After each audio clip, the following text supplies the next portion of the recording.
coming, Diane! I'm coming!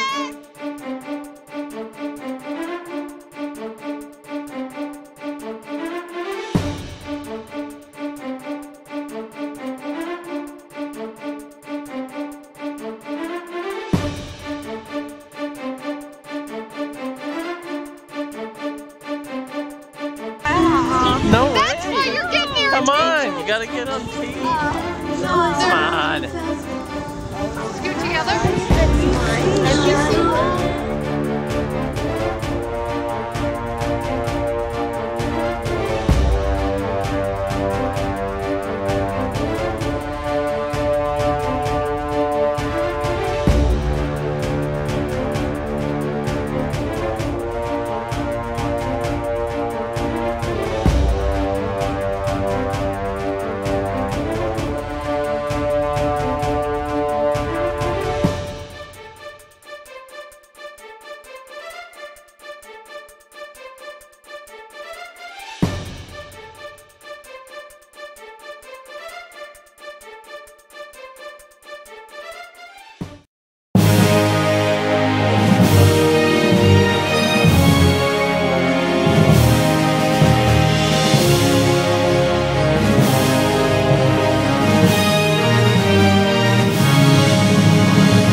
But America cannot resist this transition.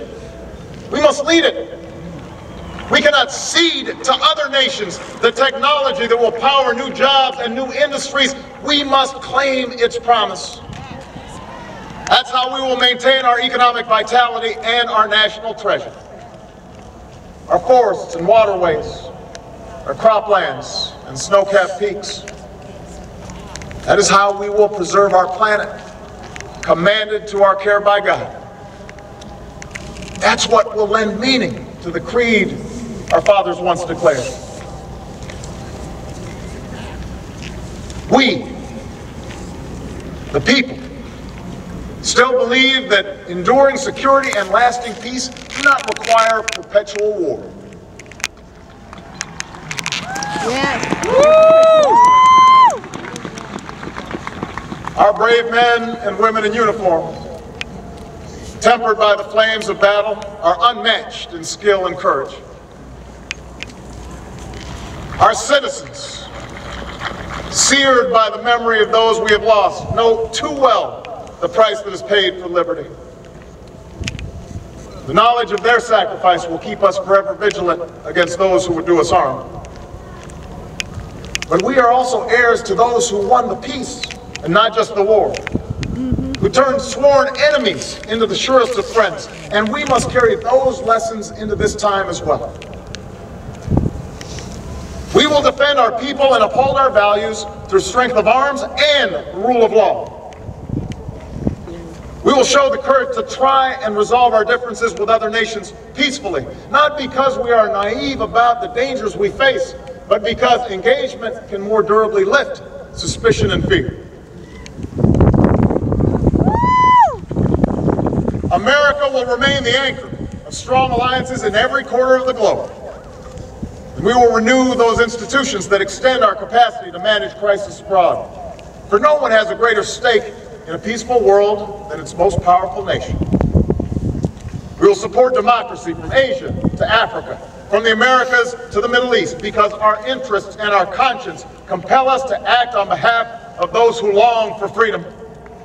And we must be a source of hope to the poor, the sick, the marginalized, the victims of prejudice, not out of mere charity, but because peace in our time requires the constant advance of those principles that our common creed describes: tolerance and opportunity, human dignity, and justice.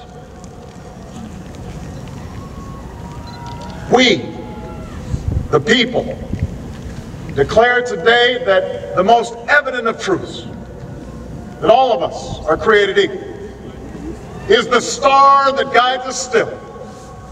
Just as it guided our forebears through Seneca Falls and Selma and Stonewall, just as it guided all those men and women, sung and unsung, who left footprints along this great mall, to hear a preacher say that we cannot walk alone, to hear a king proclaim that our individual freedom is inextricably bound to the freedom of every soul on earth.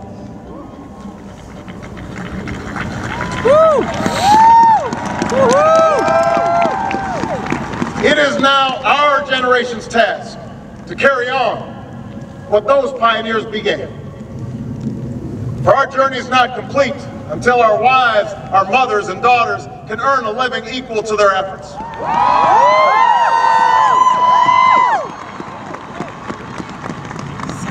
Our journey is not complete until our gay brothers and sisters are treated like anyone else under the law. If we are truly created equal, then surely the love we commit to one another must be equal as well. Our journey is not complete until no citizen is forced to wait for hours to exercise the right to vote. Our journey is not complete until we find a better way to welcome the striving, hopeful immigrants who still see America as a land of opportunity. Until bright young students and engineers are enlisted in our workforce rather than expelled from our country.